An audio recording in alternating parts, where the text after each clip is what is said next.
To familiarize you with how the RSW6 works, let's run through the various functions on the control panel. Before using the control panel, check that the emergency stop button is deactivated. Then press the main power button. The secondary power button must be pressed to activate the wrapper and to reset it, following use of the emergency stop button. This is the Mode 1 button. If this is pressed, the wrapper will start at the base of the pallet, wrap to the top, and then continue to wrap back to the base. Mode 2 programs the wrapper to start at the base of the pallet and end the cycle at the top. The carriage will then return to base position. If you want to insert a pallet top cover mid-cycle, press this button. The cycle will pause for you to add the cover, then secure it between the top wrap layers. The next section of controls uses the program and lock switch. To adjust a setting, turn it anti-clockwise to decrease and clockwise to increase each setting incrementally. Then press it to enter and save the data. This button controls the speed of the wrapper as it circles the pallet. The film tension at the top, middle and base of the pallet can be independently set by pressing this button once, twice or 3 times. This button controls the speed of the carriage as it moves up and down. Press it once to adjust the up speed and twice for the down speed. Select the number of top wrap layers here and the number of base wrap layers here. This button sets the height and number of layers for the middle wrap. This button sets the wrapper drive to manual. If you press it, then the start button, the wrapper will continue to move forward until the manual wrapper drive button is pressed again. Whilst the buttons on the tiller would be more commonly used for positioning the wrapper, this option may be preferred when moving it across greater distances. To lower the film carriage, press the manual carriage button until the lamp to the right illuminates, followed by the start button. The carriage will descend until it reaches the foot of the mast, or the manual carriage button is pressed again. To raise the carriage, press the manual carriage button until the lamp to the left illuminates, followed by the start button. The carriage will rise until it reaches the head of the mast, or the manual carriage button is pressed again.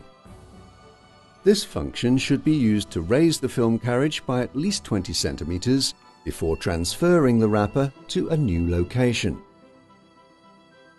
When you've adjusted all your settings and are ready to go, press and hold this button to lock your settings.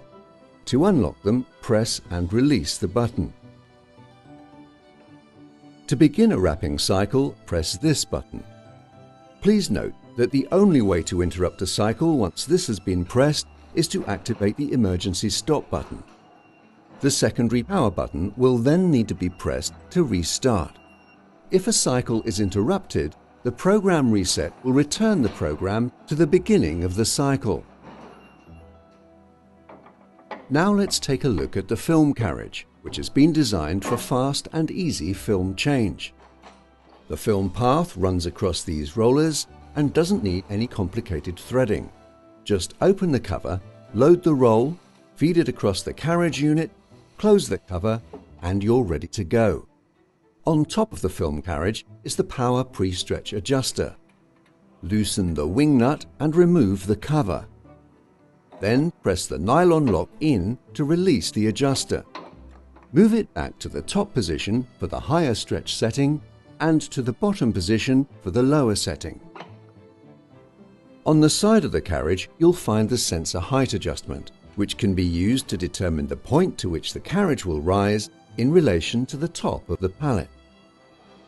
At the front of the wrapper, we have the tiller, which is used to manually position the wrapper before use.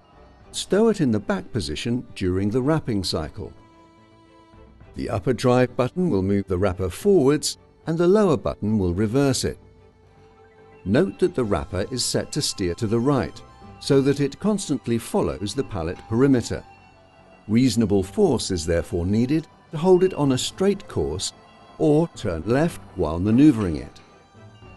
The nudge loop will halt the wrapper if it encounters an obstacle. Check it can freely move at both sides before using the wrapper. This is the guide wheel, which regulates the wrapper's distance from the pallet. If the pallet load doesn't overlap the pallet, the wheel height should be set at pallet level.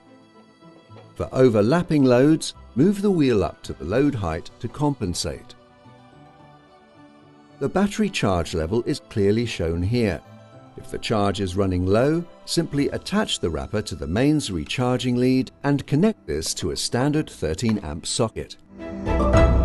The RSW6 from Optimax. Optimum quality, maximum reliability.